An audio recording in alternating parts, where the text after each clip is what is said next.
I am very delighted to welcome you all to this meeting, the meeting that is meant to promote the business process outsourcing, BPO, focusing on an issue of national interest, creating employment, especially for the young people that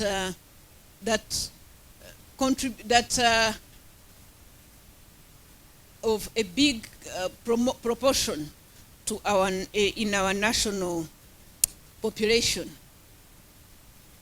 The government of Uganda, as part of its commitment to socio-economic transformation, is intentionally creating sustainable employment opportunities for youth who constitute, again, a significant proportion of Uganda's population.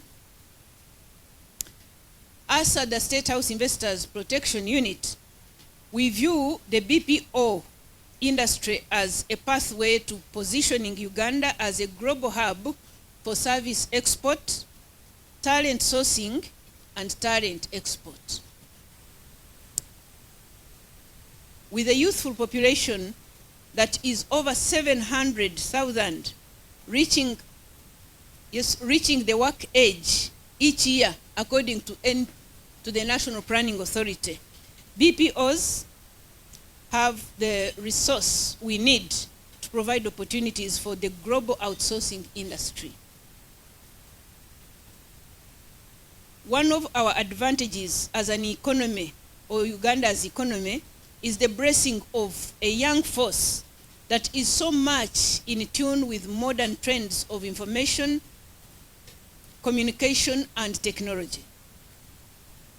This is further enhanced by the fact that this workforce is largely educated and probably cheaper compared to the labor force in other already developed economies. It is such enabling factors that give us confidence to assure all of you investors that the government has invested considerably in heightening our ICT preparedness as the government of Uganda. The government e-services, a move from the usual practice of delivering public services, has been a building block in our digital transformation agenda. We are already seeing lots of young people exploiting their digital skills to access global opportunities. By investing in a robust digital economy, the government of Uganda enhanced the strategy of driving job opportunities in the emerging knowledge-based sectors, which are increasingly important in our socio-economic transformation. Considering that tech jobs, or technological jobs for that matter, are more appealing to the digitally exposed young people, also known as digital natives or Gen Zs, the word they use and like, the Gen Zs. The BPO industry is well positioned to meet this demand. We had a cabinet approve the business process outsourcing policy. So as a country, we now have a policy in place. For anything to thrive, if you have an initiative for it to thrive, you have to have an enabling environment. But now we have the leadership. We have that policy in place, and the policy has come up with recommendations on how to make business process outsourcing thrive in this country. You see all these many graduates, those are all BPO potential, people. We have the talent. We speak good English. We know BPO has thrived in India. India is #1 in the world in BPO, followed by the Philippines and followed by other countries. And we are saying with this policy in place and the intentional drive that we have towards BPO, we can easily be #3. The Philippines also has talent, but they also do a lot of marketing and a lot of branding of their country. Knowledge process outsourcing. We are a nation of youthful, knowledgeable Ugandans, and I'm looking at the youth.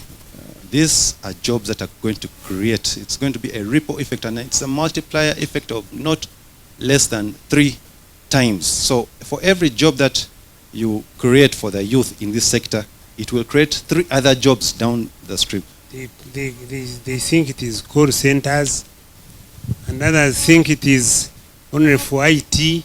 No. As the PS said,